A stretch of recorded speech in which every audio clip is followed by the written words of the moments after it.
아침에 일어났을 때는 그릭 요거트 크게 한 스푼, 그리고 이제 올리브유 한 스푼. 아침에 루틴을 잘 지켜주시면 하루가 되게 쉬워요. 어떻게 소식을 할 수 있고, 어떻게 다이어트를 평생 할 수 있고, 어떻게 체중 관리를 평생 하느냐. 제일 쉬운 건 아침이야, 아침. 점심, 저녁까지 혈당 스파이크는 고사하고 혈당이 그냥 거의 튀질 않아요. 아주 작게. 야, 이렇게 안정적으로 간다고?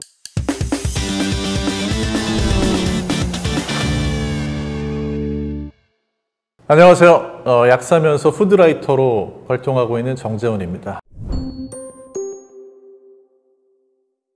제가 또 소식의 과학이라는 책을 써가지고 요즘에 소식의 아이콘으로 알려져 있고, 그러니까 일단 저는 기본적으로 먹는 걸 좋아해요. 햄버거 패티 막 10장짜리 이런 거 먹어보는 거 되게 좋아하고, 짜장면 한 번에 막 5그릇 막 이렇게 먹어보는 거, 도전하는 거 좋아하고, 제가 약사지만 푸드라이터, 음식에 대한 이렇게 기고도 하고 칼럼도 쓰고 하는 그 푸드라이터 일을 하다 보니까, 예를 들면 이제 전에 짜장면 취재하러 인천 쪽에 갔다가, 인천에 뭐 차이나타운도 있고 그 옆에 또 다른 가게도 있고 여러 곳 가다 보니까 오전에만 짜장면을 제가 6그릇 먹은 적도 있어요. 지금은 그렇게 못 먹어요.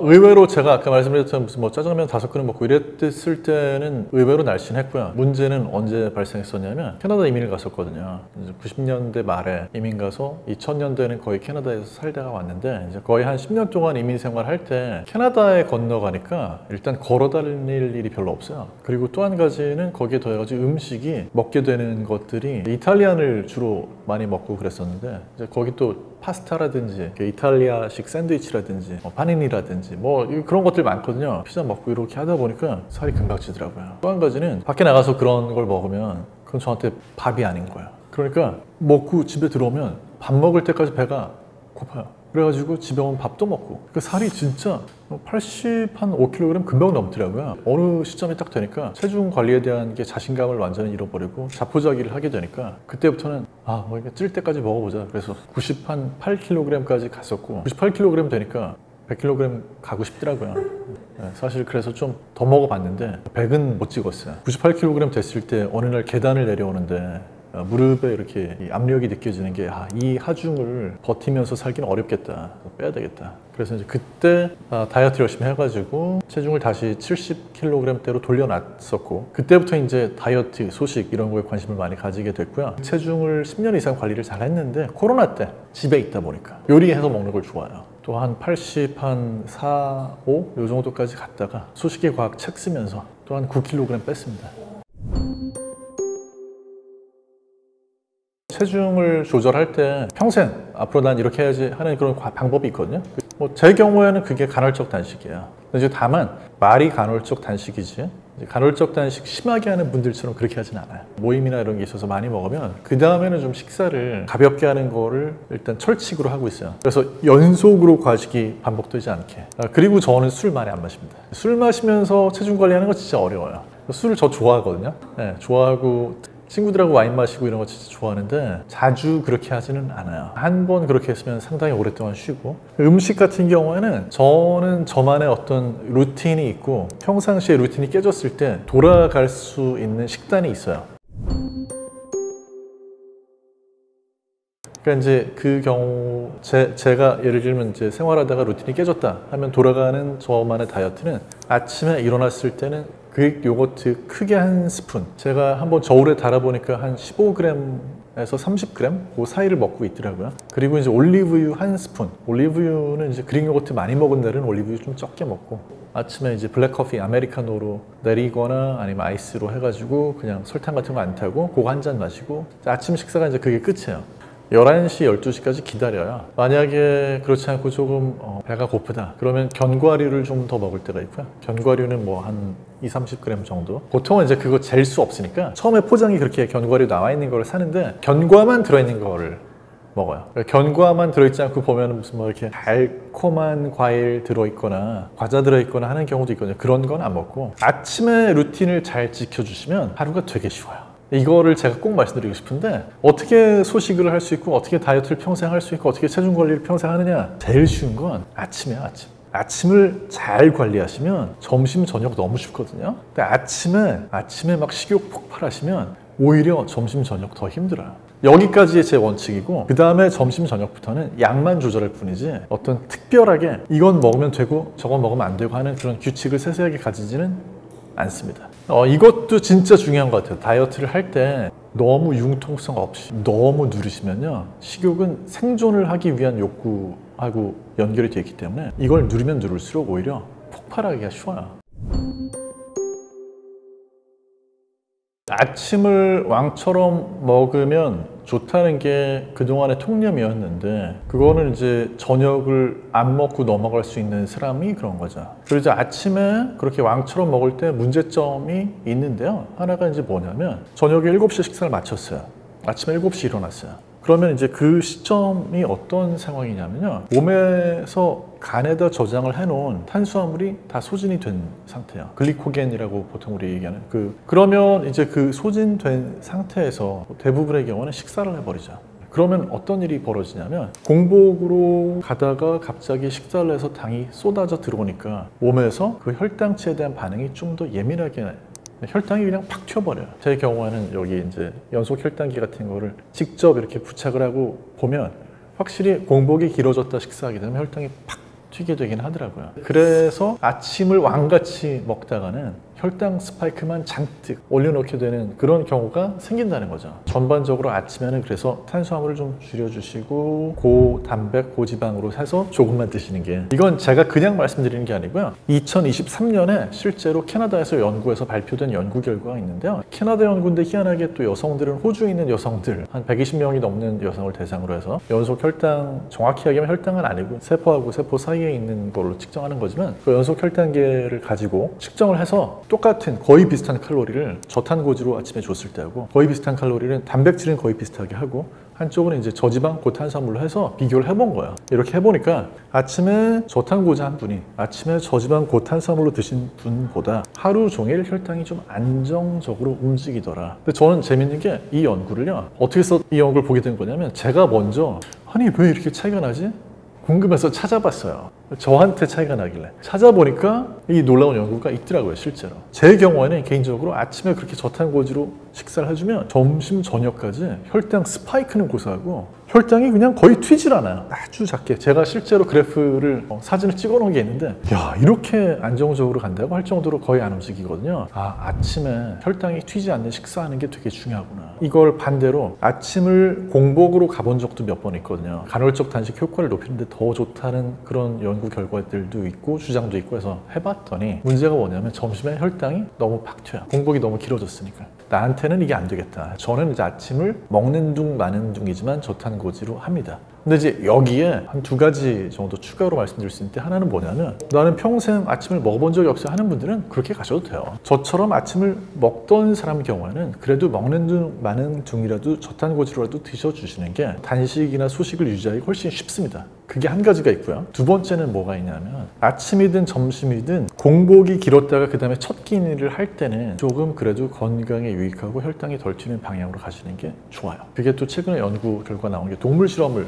쥐를 가지고 했는데 이 간헐적 단식을 쥐를 시킨 거예요. 24시간 동안. 불쌍한 쥐들이 다시 음식을 먹게 할 때 일부러 쥐를 발암물질에 노출을 시켰습니다. 어떤 결과가 나왔냐면, 단식을 한 그런 쥐들이 단식을 하는 그 시간, 그 24시간 동안에는 계속 먹었던 애들보다 분명히 더 건강해요. 그런데 이 24시간이 딱 지나가지고 발암물질 노출을 시켰을 때 먹을 걸 주니까, 단식을 끝내고 먹을 걸 먹는 그 쥐들이 그냥 계속 먹던 쥐들한테 발암물질 노출을 시켰을 때보다 오히려 더 취약하더라는 거죠. 그래서 이제 이거는 물론 동물 실험이고 사람한테 그대로 연결시킬 수 없는데, 무슨 얘기냐면, 공복이 길었다가 첫 끼니를 먹을 때, 그러니까 어떤 분들 그런 거 물어보시거든요. 아침을 저탄고지로 해야 된다고 하니까 삼겹살 어떨까요? 삼겹살.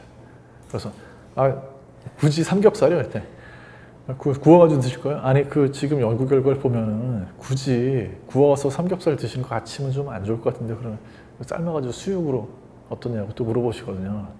근데 뭐 이랬든 저랬든 저도 그런 뭐 붉은 고기 먹는 거 좋아하고, 돼지고기, 소고기, 양고기 저도 좋아하고, 매일 먹는 건 아니지만 먹거든요. 하지만 기왕이면 그런 거는 점심 저녁 때 드시고, 첫 끼니로 드실 때는 그래도 좀 식물성 아니면 뭐 유제품도 가볍게 뭐 그릭 요거트 같이 발효시킨 거 좋고, 점심도 아무래도 공복이 길었다 드시는 거니까 점심 때부터 고기 엄청 드시는 것보다는 저녁에 오히려 조금 먹고 싶은 거 있었으면 그때 드시는 게 더 나을 수 있다는 거죠. 앞에 식사를 혈당을 안정시켜주는 방향으로 했을 때 두 번째 식사도 혈당이 안정적으로 나타나는 것 같다라는 거는 과학자들이 모두가 의견 일치를 하는 건 아니지만 세컨드 밀 이펙트라는 게 있어가지고요, 두 번째 식사가 앞에 첫 번째 식사에 혈당치 움직이는 걸 좀 따라간다라는 그런 연구 결과도 있어요. 더 중요한 건 뭐냐면 나한테는 없을 수도 있죠. 네, 그런데 저한테는 있더라고요. 저한테는 여기 있어요. 그러니까 중요한 건 뭐냐면 뭐 10,000명을 대상으로 한 연구 결과가 있어도 나한테 왜 적용이 안 되면 안 되잖아요. 그래서 이걸 나한테도 있는지 확인해 보려면 연속 혈당계 판매하는 회사하고 저하고 아무 관계 없습니다.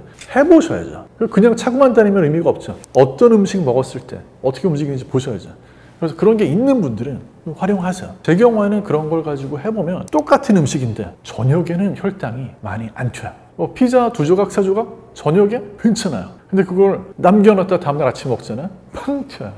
신기하죠? 근데 이제 그런 걸 알면, 기왕이면 굳이 왜 제가 피자를 아침에 먹겠어요? 저 저녁에 먹으면 훨씬 더 혈당 안정적으로 가는 거 아는데. 그러니까 이제 그런 것들을 알아내는 게 진짜 중요한 거고, 그래서 내 몸에 대해서 더 잘 알면 훨씬 더 융통성 있게 즐겁게 자기 식단을 가져갈 수 있거든요. 세상에 있는 맛있는 음식은 다 먹을 수 있어야죠. 어떤 다이어트를 하든지 간에 편식하게 만들면 좋은 다이어트 아니고, 어떤 음식을 아예 절대적으로 못 먹게 만들면 좋은 다이어트 아니거든요. 그래서 나만의 식단을 가지고 융통성 있게 즐거움을 누릴 건 다 누리면서 갈 수 있는 그런 다이어트 찾아내시는 게 제일 중요하죠. 이거를 조금 더 간단히 정리해서 말씀드리면, 저탄고지로 굳이 가실 필요는 없지만 순서라도 조금 이제 앞쪽으로 단백질 지방이 많은 음식을 좀 두시고 탄수화물을 조금 뒤편으로, 그래도 10분 정도 간격이 있으면 좋은데 어디 식당 가서 먹을 땐 또 그렇게 하기 되게 어려우니까 처음에는 조금 반찬 위주로 한 5분 정도 드시다가 밥을 좀 나중에, 와 그러면 반찬 짜서 어떻게 먹어요? 이렇게 말씀하시는데 요즘 반찬 생각보다 안 짜고 짠 거 드시고 나서 나중에 밥 먹잖아요. 더 맛있어요. 그래서 그렇게 하시는 것도 나쁘지 않습니다. 그러니까 이제 예전에는 완전식품 해가지고 어떤 음식을 하나만 먹었을 때 그 음식 하나만 먹고도 우리한테 필요한 그런 영양을 다 충족시킬 수 있다면 이제 그게 완전식품이다, 뭐 이런 얘기를 했었거든요. 그렇게 해서 무슨 뭐 달걀이 완전식품이다, 우유가 완전식품이다, 뭐 탄단지 다 들어있고 그 다음에 거기에 들어있는 단백질을 구성하는 아미노산들이 우리한테 필요한 필수 아미노산 다 들어있고 이런 걸 가지고 따졌었는데, 사실 우리가 그렇게 음식을 하나만 먹는 것 자체가 잘못된 거고, 콩 같이 먹으면 완전 단백질이 돼요. 세상에는 완전 식품은 딱 하나밖에 없어요. 딱 하나 있습니다. 아기 때 엄마 젖, 모유, 완전 식품이죠. 물론 모유에도 비타민 D가 조금 모자랄 때가 있어서 그런 경우에는 모유 수유 기간 동안에 비타민 D 보충을 해줘야 될 수 있지만 모유는 완전 식품이죠. 그거는 아기 때 얘기고, 모유 먹다가 젖 떼고 나서부터는 사람한테 완전 식품은 완전 식품이 있는 게 아니고 완전 식단이 있죠. 그래서 나한테 필요한 영양소를 고르게 공급해 줄 수 있는 완전 식단이라는 게 존재하고, 완전 식단이 그럼 뭐냐? 이렇게 물어보신다면 가짓수가 적당하게 많은, 반찬 가짓수가 그래도 4-5가지 정도는 되면 나한테 필요한 영양, 근데 그 5가지가 다 풀밖에 없다, 이건 또 이제 곤란할 수 있고, 탄단지 균형 갖춰가지고 적당히 골고루 다양하게 드시면 그게 완전 식단이 되겠죠. 일단 제가 몇 가지 설명을 드릴게요. 그릭 요거트를 만약에 드신다고 한다면, 뭐 저도 이런 그릭 요거트 좋아하는데 밑에 이렇게 있는 거 이런 거 안 드시는 게 좋아요. 왜냐면 아까 제가 말씀드린 것처럼 아침에 조금 탄수화물 음식을 드시면은 당이 보충이 되는 건 괜찮은데 그러면서 배가 다시 더 고프거든요. 요거트만 있는 거를 떠가지고 드시는 게 좋고, 그릭 요거트는 어떤 분들한테 좋냐 하면 일반 요거트를 드셔도 되는데, 일반 요거트 같은 경우에는 유당 불내증이라고 해서 이제 그 유당에 좀 예민한 분들, 유당 분해 효소가 없는 분들은 아침에 드시면 조금 이제 배가 아플 때가 있어요. 빈속이니까. 그래서 그런 경우에 그릭 요거트는 액체 상태로 유청을 채 걸러가지고 짜냈기 때문에 유당이 녹아서 좀 제거가 되거든요. 그러니까 일단 당이 좀 더 줄어들었고, 그 다음에 단백질하고 지방은 좀 더 농축이 돼 있으니까 적게 먹어도 포만감이 더 있죠. 그래서 그런 면에서 그릭 요거트 추천을 드리고, 그릭 요거트도 의외로 또 달달한 그릭 요거트가 많이 있어요. 그래서 애초에 단맛이 나는 그릭 요거트보다는 당 함량 좀 보셔가지고 당이 좀 적게 들어있는 제품으로 가시는 게 좋을 것 같습니다. 네, 밑에 거를 제외하면은 뭐 위에 거는 사실 괜찮을 거예요. 저도 이 제품 즐겨 먹는 거여가지고. 근데 그릭 요거트는 그거 말고는요, 단맛 내기 위해 가지고 막 잼 들어있고 이런 거 아니면 괜찮아요. 뭐 어떤 거 드셔도 관계없습니다. 그릭 요거트에다가 올리브유를 뿌려서 드시면 더 맛있어요. 왜냐면 또 그릭 요거트가 사실 좀 빡빡해요. 그래서 빡빡한 거 잘 못 드시겠다 하는 분들은, 빡빡한 걸 어떤 분들은 더 좋아하고 어떤 분들은 안 좋아하시는데, 빡빡한 그릭 요거트에다가 올리브유 맛있는 거 한 스푼 이렇게 넣으시면 더 낫거든요. 왜냐하면 또 올리브유를 드실 때 올리브유만 한 숟갈 먹는 것도 사실은 어려운 일은 아닌데, 혹시라도 먹다가 살에 들리거나 하면 문제가 생기니까 뭐 그릭 요거트 대신에 일반 요거트를 드시는 것도 뭐 할 수는 있는데, 일반 요거트는 조금 더 탄수화물이나 당류가 더 많이 들어있는 경우가 많고, 이거 저탄고지라고 보기엔 좀 어려운데 하는 경우가 있어서, 그래서 가급적 그릭 요거트를 더 추천해드리고, 이게 왜 덜 알려져 있냐면 이게 유행하고 유명해진 게 몇 년 안 됐어요. 그릭 요거트라는 것 자체가 이제 우리한테 알려진 게 이제 10년 뭐 내외거든요. 그러다 보니까 예전부터 요거트 드신 분들한테는 익숙하지가 않죠. 뭐 우리 예전에는 요거트 하면은 사실 뭐 야쿠르트 이렇게 마시는 게 다였으니까. 예. 그래서 그런 면에서는 이런 그 뻑뻑한 그릭 요거트 익숙하지 않은데, 이거 맛 즐기기 시작하시면 아주 매력이 있습니다. 두유와 두부 중에 만약에 선택을 아침에 해야 된다? 그럼 저는 사실 두부를 더 선택해요. 두부 같은 경우에 두유하고 비교했을 때 장점이 있습니다.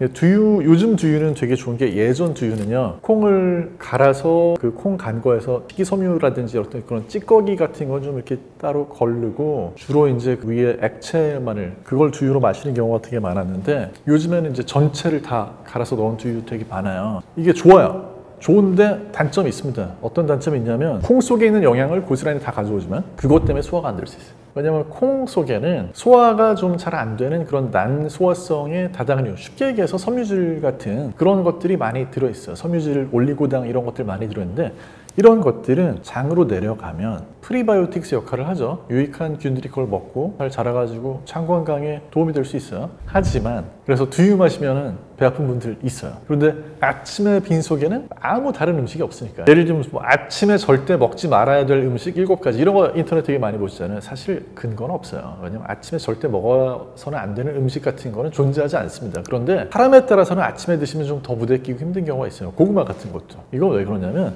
아침에는 빈속에 그 음식만 먹게 되기 쉬우니까.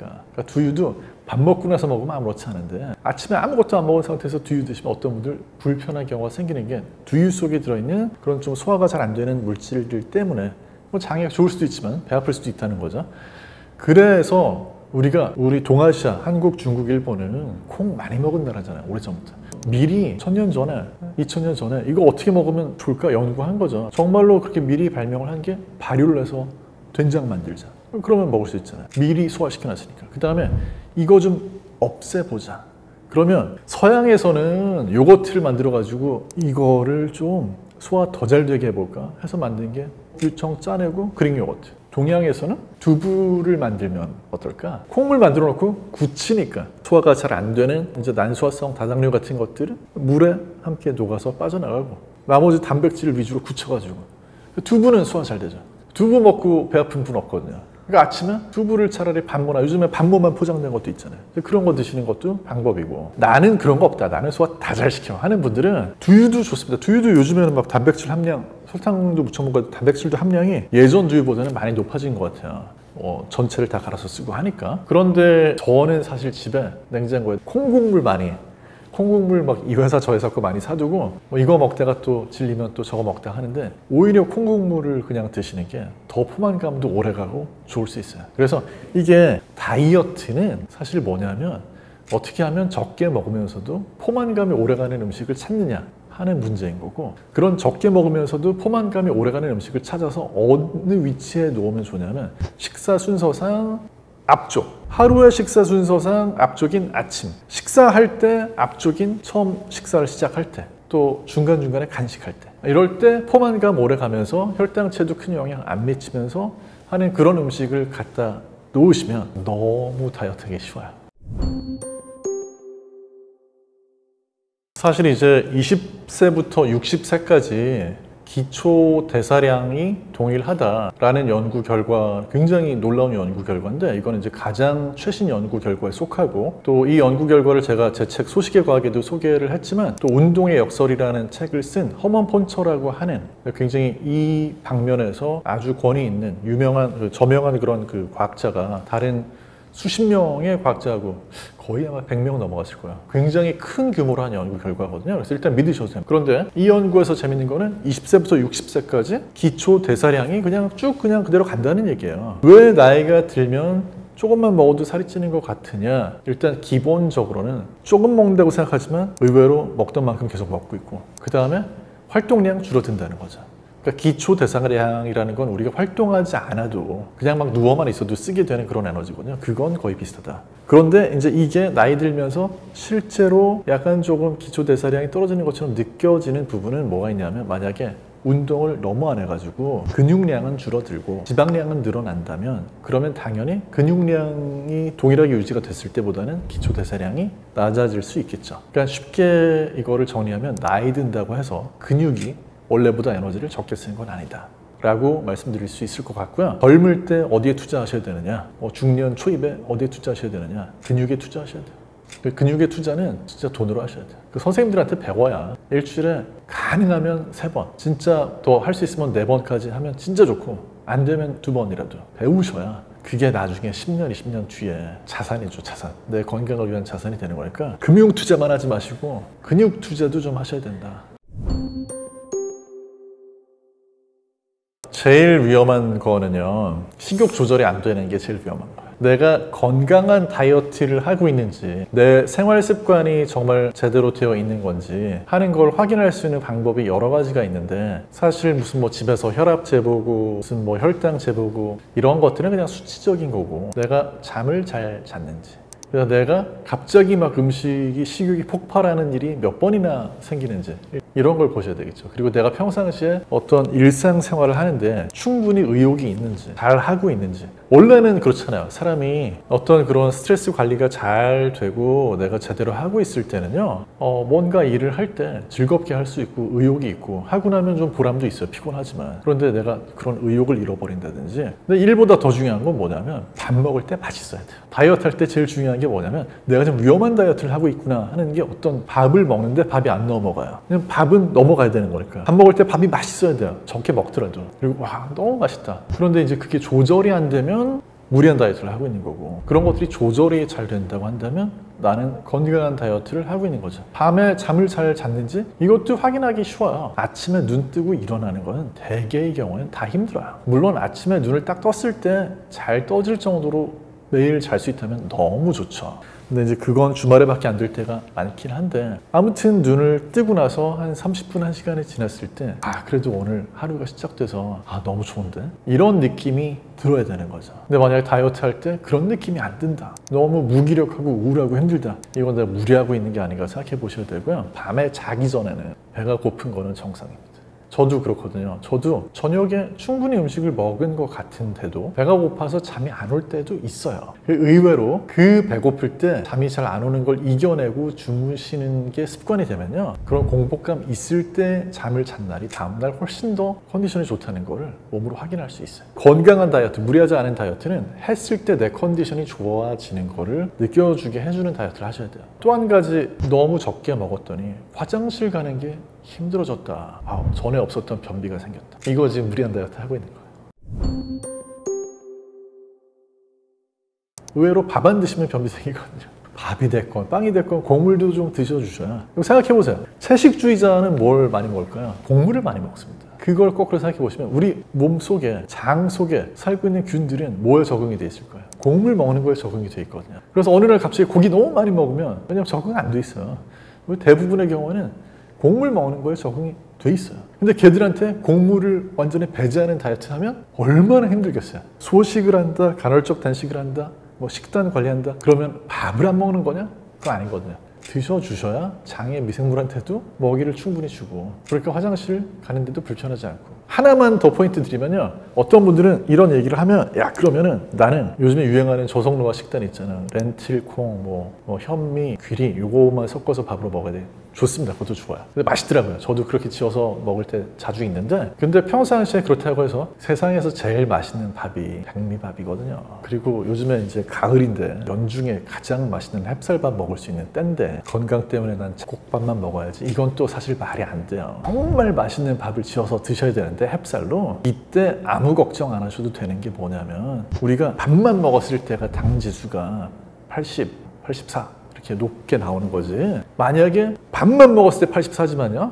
밥에다가 지방도 좀 드시고 나물도 좀 드시고 단백질 음식 뭐 두부 같은 거 추가해서 드시면요. 이렇게 단백질, 지방, 섬유질을 추가를 해서 먹는 걸 연구를 해보니까 그렇게 세 가지 같이 드시면 밥 먹었을 때 당지수 48로 떨어진다.